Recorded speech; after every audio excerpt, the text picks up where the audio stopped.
I'm here because of you guys. I wanted to start with that. We really, I think, have a huge debt to all the computer science researchers out there that trained us and gave us the tools to really build this company and to do all the things that we've done. So first, I wanted to thank you. What you all do is very, very important. My dad was a professor, so I kind of come from that environment. And I really enjoy it and miss it a little bit, actually.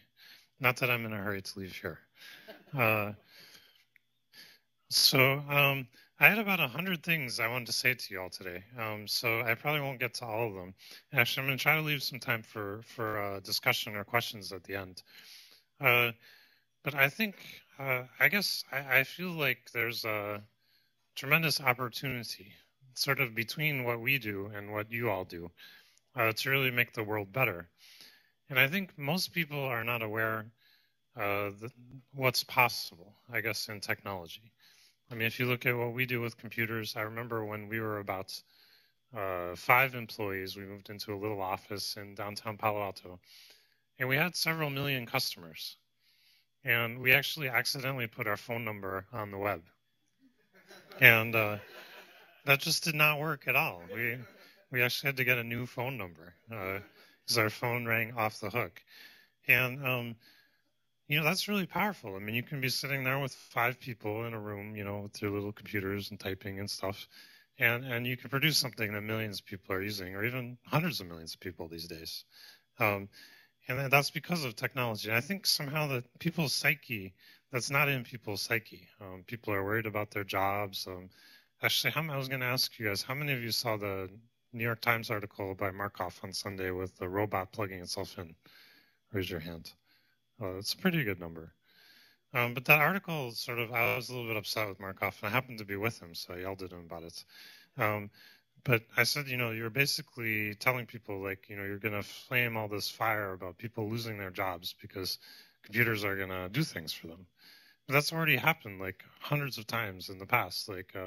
How many of you are farmers? Raise your hands. A couple hundred years ago, that number would be 95% or something, right? And somehow, we're still surviving, right? It's great that we don't all have to farm. You can choose to farm if you like, but you don't have to. So I think somehow in society, this hasn't really, this understanding of the power that we have available to do things differently and potentially better or in different ways hasn't really synced into people. And there's generally fear to it rather than excitement. And this is why I think computer science is not sexy. Enrollments are down, especially among women, other groups. I think that's really big. That's a sign of the lack of sexiness. And I think it's a real issue for us all. Because I think we actually have the ability to do a lot of things that most people in the world would find really useful. I was really excited about the automated car stuff, the Grand Challenge, which we went to, and we've been trying to help out with that a little bit. I mean, you think about the drudgery of driving, and also I guess there's about 4 or 5 million people killed a year also driving. There's probably no reason for that. And we could probably automate all that stuff. We could, I don't know how many trillion dollars we spend on infrastructure and roads. You use those probably 3 times more effectively pretty easily. Then people will say things like, well, transportation's not really that important. You build more roads, they fill up. That's because people want to move around. And you actually look at it, if you assume people are married and they're working, they want to have choice of jobs, and that's why they move to metro areas. And the number of jobs they can reach is a pretty good fitness measure for, their lives. You're spending most of your time working, you want choice in jobs, you need transportation. I mean, it's a pretty straightforward thing. But I don't see those kind of arguments out there. So I want to sort of throw that out as just sort of start and say I'm tremendously optimistic that there's a lot of things that can be done that will really benefit the world that we all as a community can do. I don't think we're really focused on it. I don't think we know what those problems are. I don't think there's a discipline to identify those problems. I was on the Grand Challenges Committee with the NAE, and we kind of made some attempt to do that, but I don't think that's enough. What are the really big problems we should be solving? Computationally, robotics, I went to Synthetic Biology conference just this weekend. It's amazing what they can do. There's certainly a lot of those problems there also. But even in computer science, there's tremendous number of things that could be solved that are not being solved. I think robotics is a really obvious one. I mentioned the automated cars, but also, the New York Times article, the computer plugging itself in. That's actually the guy who did that is Scott at Willow Garage, and he was one of the early Google programmers. So we know him really well. He worked on Google before it was a company, and he's been pushing a lot of that stuff to actually make things that are useful, and I think that's clearly possible. When I was at Stanford, I actually wanted to work on automated cars, and my advisor, Terry Winograd, said, well, I had like 3 projects I wanted to do. One was telepresence, one was automated cars, and one was the link structure of the web. And Terry Winograd said, why don't you work on the web? That sounds like a good project. And, it was very good advice. But I think the other things, not much has changed since then, really, in terms of what makes it possible or not. And if you go and look at those areas, there's still very small numbers of people working on them. And they're all doable. And they're not necessarily doable or not for the kind of technology reasons people think. It's in the automated cars. I knew when I wanted to work on it that sensing was a really big problem. If I took a car and I put my video camera on it and tried to drive it remotely, I would kill somebody, right? I mean, there's no way that's going to work. And the advances there have been largely, I think, due to the really great time-of-flight laser scanners, which are now the dominant sensor there. I think in robotics, the issue we have quite a bit of industrial robotics now, but they can easily kill you, right? If you walk into one, and its arms swinging, it'll just take your neck right off or whatever. That's not, we're not going to get robotics that way. That's actually one of the great things, the research that came out of Stanford that Scott and they're working on at Willow Garage. You can have relatively big robots that can do things that won't kill you, even if they go a bit haywire. And I think that's a necessary condition to make that stuff work. But nobody, there's not been any serious work done with that as the starting point. And I think there's a real big opportunities there. Now, I just wanted to maybe talk a little bit about why I think people aren't really working on the right stuff. I think there's a tendency always to work on things are going to succeed. So if you're working on something, you're like, well, yeah, I can make this thing that I already did 5% better. We can improve our ranking a little bit or whatever. It's very easy to do that. It's very easy to publish papers. There's already a community that can already measure what you're doing, all those things. The problem is none of those things matter that much. And the thing that really matters is to do something differently or do something new. And usually there's no community. It's hard to get people excited about it. My experience, I just thought I'd mention a few things you're going to hear more about. Book search, we actually also wanted to do while we were at Stanford as part of the Digital Libraries project. And everybody basically thought it was impossible. And they also thought it wasn't related to the research they were funded to do. That's another story. We've now done over 10 million books, and it's been work, but it's not a particularly hard thing to do. I don't know how you have a digital library without books. So, but yet there's a lot of work done on that. I think it's I personally tried to get people to work on that for many, many years. And usually people thought it was impossible, but they thought that without actually calculating anything. So, if you actually run through and do all the calculation, it's actually quite possible to do for reasonable amounts of money and so on. And I think there's a lot of things that don't get done for that reason. It took me actually about 6 years to get people to work on that. If I go back and look at when we first figured out that it was possible and practical, so we actually got somebody working on it full time, it took about 6 years. And nothing much changed during that 6 years. I mean, whatever, computers are a little better and so on, but it didn't materially change it. Pretty much all the projects we have that have just come out, Street View is also similar. And it took me a long time to get people to work on that. Actually, both those projects I had to do myself in some sense. I had a camera in my car mounted, which I drove around and took a bunch of video and convinced myself that it would work for Street View. And with book scanning, I actually scanned a bunch of books and measured how much time it would take and what the issues were. And then I left it in my office, and eventually people realized they should do that. But I think the problem why these things don't get going is that people aren't thinking about stuff in a general way. And, we're trained to be very, I'm a database computer scientist, and I work on disk-seeks or whatever. Not anymore, but in the old days. And I think that's not very healthy. I guess it's fine for people to be doing that, but there should be people doing the more general things, and I think there aren't those people. I'm not exactly sure how to fix that. I think if I were training people now, which I've thought about trying to do, I actually think a really broad engineering education would be really useful in terms of what's possible. If I look at what we do, the projects I just mentioned, there's a lot to do with sensing and the physics of sensing and cameras and light and all that. There's probably a lot of mechanical engineering that goes into robotics. It's all relevant. You can't do robotics if you're going to kill people.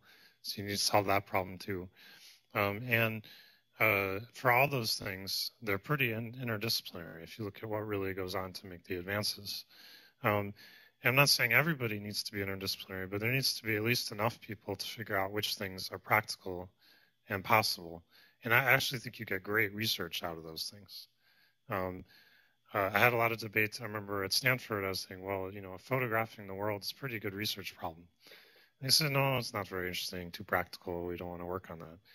And then they started getting into it, and they figured out they could do different kinds of projections so that you could, see streets that look realistic, but actually you can see everything. And there's just all sorts of research problems that go into that. How do you stitch the 3D geometry to make the stuff real? There's tons of great research that can be done in that, computer graphics, or in many other areas. So anyway, the other, I guess, main complaint about not doing things that could really change the world, people say, is that, oh, I'm going to fail. It's too hard. I don't want to work on AI, real AI, because, people have worked on it before and they didn't succeed, and I might fail doing it. And that's true, but in my experience, we had a group working on core AI for a while, and they actually came up with our ads targeting system by accident, which we make roughly half our money from. The system that goes from reading web pages to figuring out what they're really about. And that was a side effect to that. That seems like a pretty good side effect. It actually distracted them enough they never built AI. Not that I'm complaining too much about that, but my experience with these things is that's how they end up. Like, they often don't succeed at the really big goal that's set.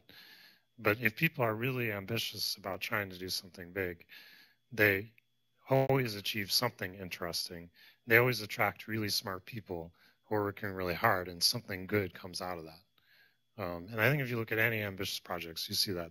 The Apollo projects, a lot of the materials we use that are exotic now still are from that project, right? They obviously, we don't have a space industry, but we do have all the side effects of that. Okay, so I guess I'll just maybe switch topics a little bit. I want to say that I guess I want to spend just a few minutes talking about AI specifically, because I think that's a great area for people to work on, and I don't understand why they don't work on it. I think, nowadays, well, I'll just start with a kind of supposition first. First, I believe that when we have AI, we'll be kind of shocked at how simple it is. And what I mean by that is I think most people who are working in AI think that, they're going to stand at the whiteboard for, 50 years, and then eventually they'll get some key insights that produce AI. And there'll be 100 whiteboards that explain how it works or something like that. I think there'll be like 1 or 2 whiteboards and a whole lot of work, more scale than really being smart. And that's just a supposition, but I have some data to kind of back it up. One is that your human, the human genome compressed is about 600 megabytes, which is smaller than all our modern operating systems by a pretty large factor. And it has to describe all of your physical attributes. And we know there's lots of other animals that don't have big brains that have similar sized genomes and so on. So I think the amount of code that's in your genome to describe your brain is probably a small part of the whole code, even from a physical point of view. And the software part of that's probably even smaller. If there really is a large operating system that's booting your brain, it's probably not that big.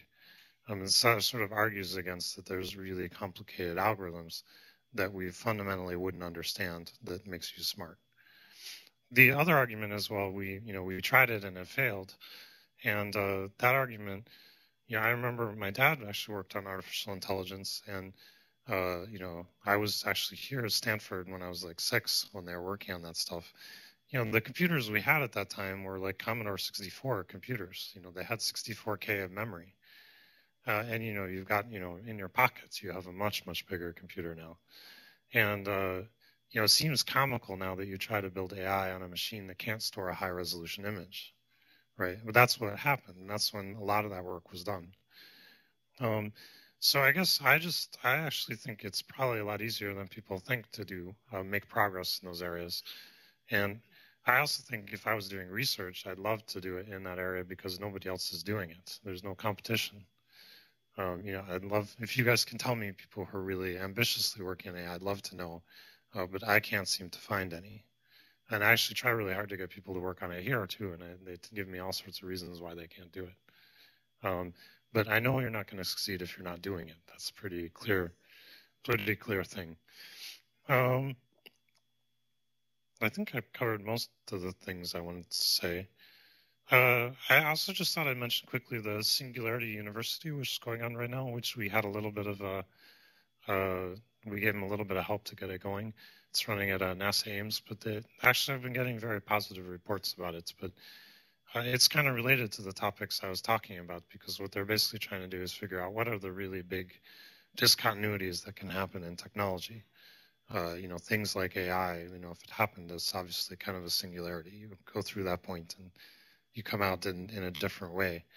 And I think that it's they've also gotten a lot of young people involved as students, and then sort of more experienced people lecturing them and so on. But I think it's an interesting model, and it seems to be generating quite a bit of excitement in this general area. And I think the people coming out of that kind of program will have a lot of knowledge about computer science, possibilities there, and other technology areas that are interesting. I think that's maybe a good model for higher education to take on more seriously. Finally, I just wanted to mention a little bit about Chrome OS. I thought it was an interesting topic too. Maybe just a few words about what we're thinking about, why we did it. One of the things we noticed was interesting. Even a couple of years ago, we'd walk around when we're having a meeting and everyone would have their laptops, and we just look at what programs they were running. And even a few years ago, about half the people would only be running a browser. And we thought that's pretty interesting. You have this whole computer that's, supposedly doing complicated things for you, and you're basically running a browser. And if you look at the history of OSs, I guess, Unix just had its 40th birthday, which is amazing. And basically now all operating systems we use are really derivatives of that, right? And actually there's an article in Nature, one of you guys gave to me. It was very funny. They said they wrote it in like, I think they wrote the initial version in a couple of weeks.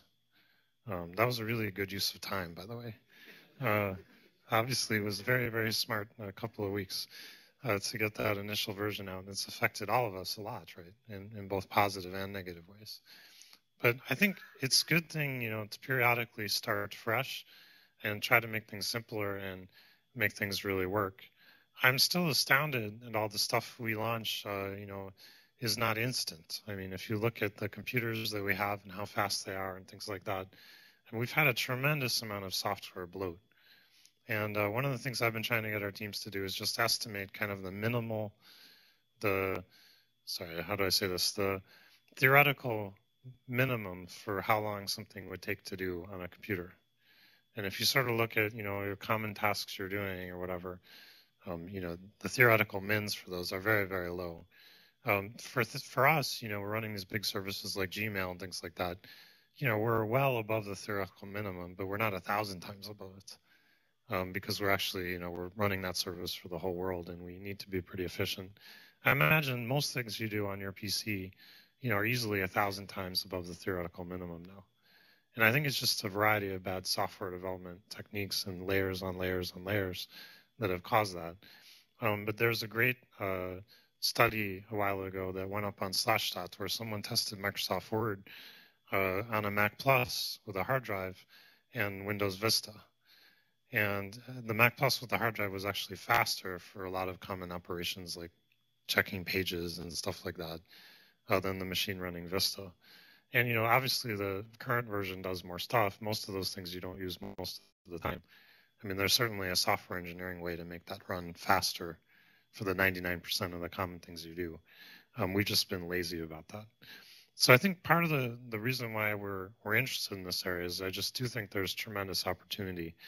You look at the very low cost, you know, Best Buy, you can buy tons of $300 laptops right now. They run for 5 hours. You know, that machine is a pretty nice machine. It clearly could run the basic things you do now instantly. And we'd like to make that really work. And so that's kind of how we're thinking about it. I also think, you know, I have a bunch of computers. I'd like to have more computers, but I can't maintain them. You know, they're always asking me things like, do you want to install this or that? Or, and, you know, you find actually, I think my limit's about 5 computers. And then all of my time goes into administering them. And I can't do anything. And I think the computer industry hasn't really gotten this, but you know, if you made it really, really easy and seamless to have computers, I'd have a lot of $300 computers, right? I mean, your computer and your chair would roughly be the same cost, then, right? So you might as well have a computer at every chair, which we don't do now, but we would do, I think, if we had operating systems that worked well. So that's kind of very high level kind of things we're thinking about. Application installation is also a huge issue, and obviously if you have a web model that works well, that comes without installation, which is really nice. And you're going to hear more about that with the native client stuff they're going to talk about. So I want to leave a little time for questions and discussion. So I think just in closing, you know, we'd love to work with all of you more. I think one of the things I didn't talk about is that we grew up you know, as part of, with Microsoft OS is on 95% of machines or 97% of machines, probably when I was growing up in the university. And we didn't like that world. You know, I think as computer scientists, it's a pretty bad world to live in where, you know, you're trying to write software for everybody and it's in a closed system. You can't change it. You can't understand what's going on. It's generally sucky. So I think, you know, we grew up with the open source alternative to that, really, you know, in Linux and so on. We really like that model. And we like the model where the core things that you're using every day are really open and modifiable, you know, can be studied by you all and improved and all that. And I think that's really a great thing. And I'm really excited about, you know, us being successful and really pushing those models forward in a real way. So that was the other thing I was going to say. So I'd like to work with all of you more, and with that, I'm going to be open up for questions, comments. Okay. Yeah. Great. So by an interesting coincidence, as I was packing to come down here, in my mailbox popped up a message from the EFF saying, bug Google about keeping book searches private and making sure that you don't keep records of what books I searched. So keep my book searches private, and what do you have to say about that? Yes, we'll do that. I mean, I think that was a little bit crazy. I know they were, I mean, I like the FF lots, but I think they were a little bit crazy on this one. We don't have a released product there. And I mean, they're worried about the history of people checking out library books and all the laws protecting those and everything. If there's and I think so, in terms of the issues we actually face on a practical basis, I don't think that's the biggest issue by far. Probably the biggest issue I would say they should be working on, which they are working on, is to really, if you right now store your email on your machine, it has different protections than if you store it in the cloud at Google. And I think that's clearly a mistake. We have some good laws for data protection on your individual equipment, but it doesn't apply to cloud-based things. And I think that's clearly just oversight in the laws. We need to get those changed. But in terms of your privacy, that's a really big issue because you tend to have email on other, you know, even if you store your email PGP encrypted on your own machine, the email you've sent to everybody else is not stored that way. So, other questions? Yeah, in the back. Hi, Larry. We know each other from Willow, and I couldn't agree more on all the robotics stuff. Glad to hear that word early and often. But actually, my question is about AI. So for those of us who jumped ship from AI and went into robotics, machine vision, machine learning, you name it, natural language, speech. So the question is, do you go to Ichigai? Do you go to Triple AI? What is the AI you're asking for? Because I can imagine a lot of AI people who think they're AI, saying, we're doing that now. And so I'm not among them, but what do you think? Oh, yeah, sorry, I didn't explain what I thought you should do.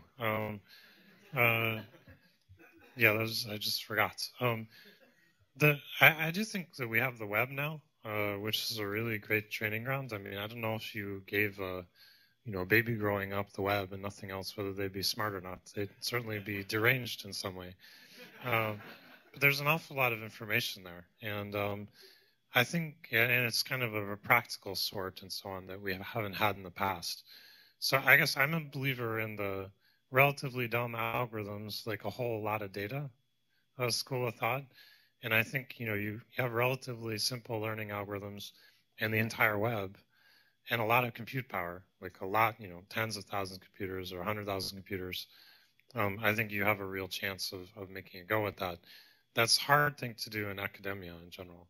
And so, I mean, but we're interested in working on it with people. But I think you're going to have to do something hard in terms of scale to make it work. I mean, you're just not going to be smart unless you have that scale. And I think you're also going to hear about our machine translation stuff. I mean, that's been a tremendous insight there, is just, be smart about your algorithms, have good algorithms, but then you got to have a ton of parallel text in order to train those so you can do translation. And I don't think AI is going to be any different.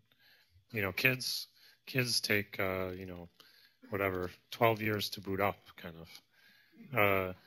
And so even if you had enough, if you had as much computation as a person's head, which is probably 10,000 computers or more, I mean, you can look at the estimates, but it's a lot of compute. Then if you did it the same way a person does, you're going to have to you write your software, run it on 10,000 computers for 15 years, and then you'll get to see whether it succeeded or not. I think you can do better than that if you're engineering it, obviously. But I don't think people are thinking that way. I think they're thinking much more, I'm going to be really smart on my whiteboard and somehow I'm going to invent AI. And I just don't think that's going to happen. Yeah. The blogs this week are going crazy about Apple's latest stuff. And there's like a lot of people saying, I'm moving to Android right away. The only problem is it's not quite as smooth. And so what I'm asking myself is, we've got this extremely disciplined authoritarian organization which puts out great user interfaces, very smooth things. Android is going to be the open systems equivalent, but how can you compete on the sort of polish? Yeah, those are good questions. I think, the Android's been kind of one version behind iPhone. So if you look at it, got released kind of one version behind. And I think, I just got new software actually right before I came here on my phone, which has a bunch of improvements on it. So I think it's just a matter of time. And I think we're doing quite a good job. I mean, I really enjoy using my Android. It's my only phone. It actually works really well for me. So I think we're getting there.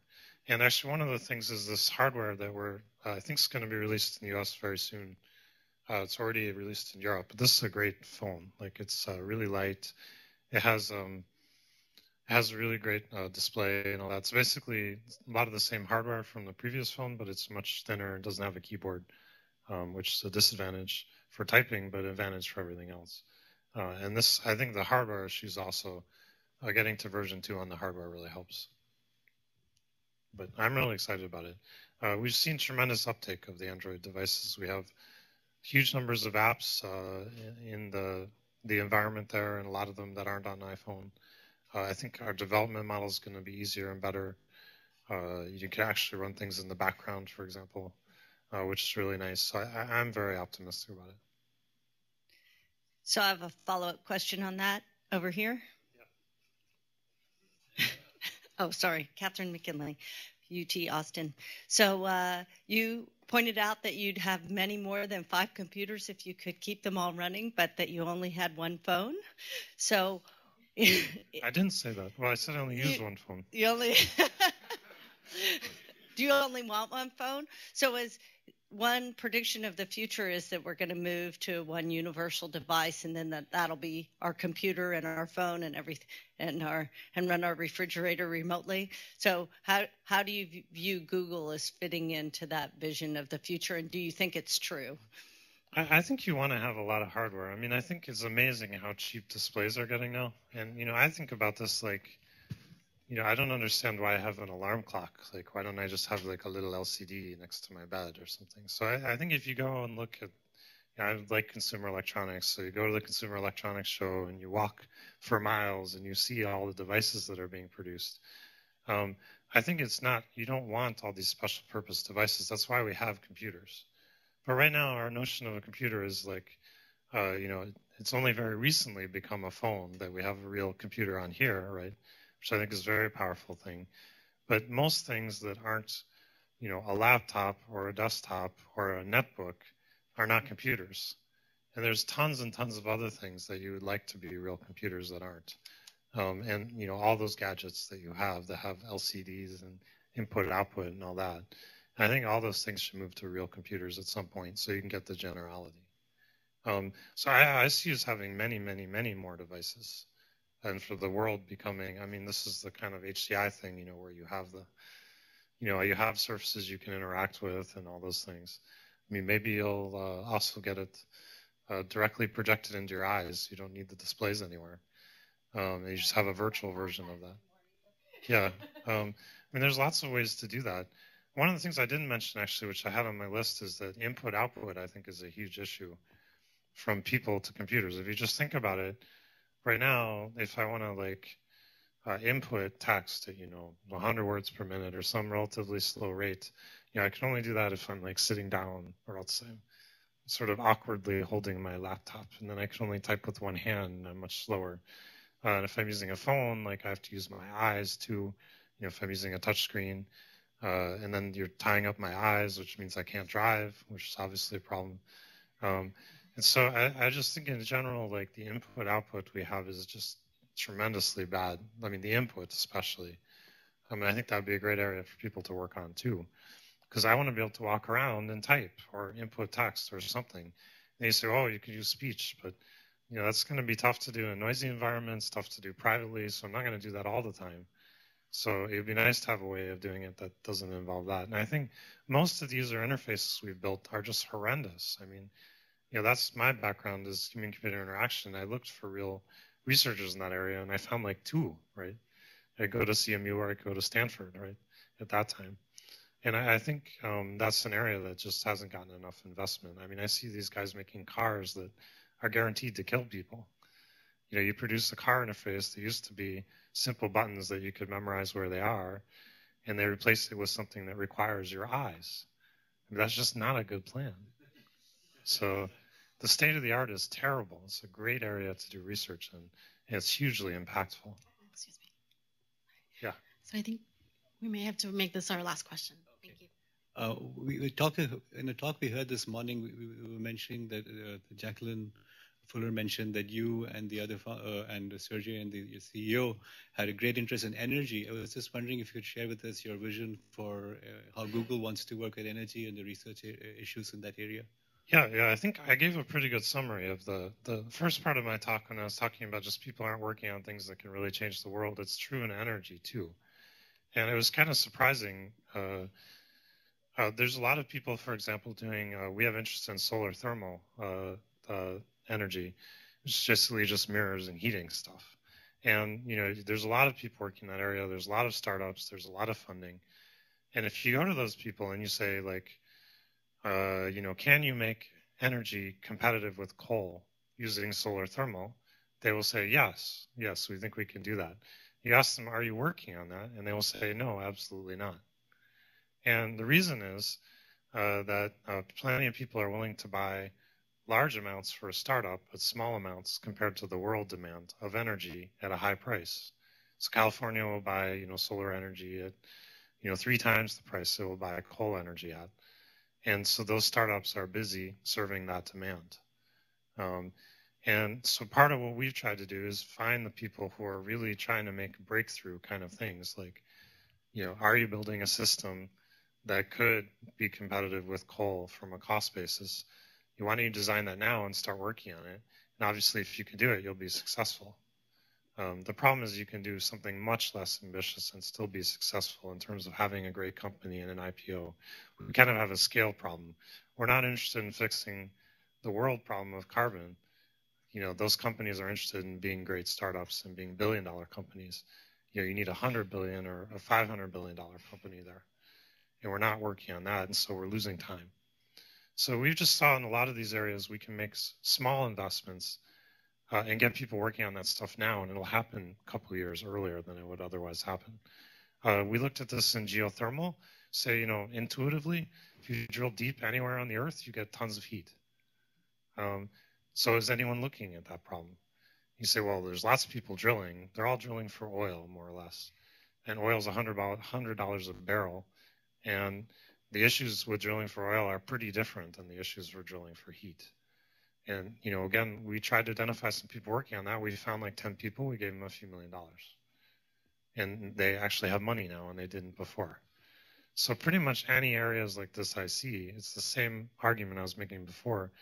Nobody's working on the ambitious stuff.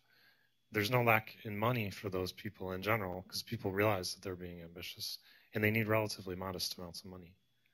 And so we're trying to make that happen quicker. That's really been our approach. All right, maybe take one more, and then we'll finish up. I know I'm making you guys late.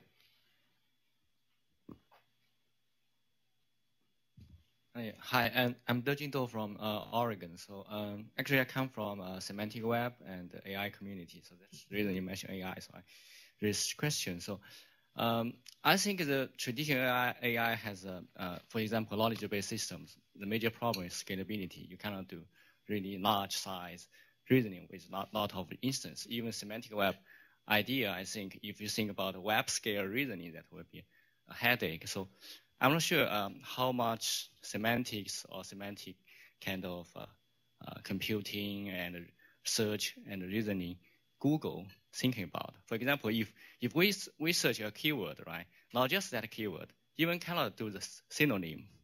I think if we add a little more, then we can get a more interesting result in the search itself. So that's my question. Yeah, I mean, I think kind of chicken and egg thing. I think until you're working on things that are large, like none of the things you're doing will work on large things. So I think it's just kind of you need to decide that you're going to do things that are big and impactful, and then you'll have some chance of doing them. And I think a lot of the algorithms people are using don't scale to those scales, but that's also probably why they're not working. But again, I would really, if I had to bet what would happen when we have AI, which will eventually happen, right? I mean, you can debate how many years, decades, centuries it'll happen in, but it will happen eventually. I would bet that it's relatively simple to explain, and somebody went through a tremendous amount of effort to really make it scale. I mean, that's just my experience with all these problems. It's not that there's so much inspiration. It's like a lot of hard work. If you want to make an automated car, it's not that there's just a lot of fundamental things you don't know how to do. It's that you need to really make those sensors work, and they've got to be really good, probably better than your eyes or whatever. And that's a difficult thing. They got to work in rain. I mean, there's just a lot of issues. So I'm not, the practical issues of getting things to work are, I'd say 99% just hard work. And I think there's a bias against that in the research community, which I think is hurting you all. So with that, thank you very much.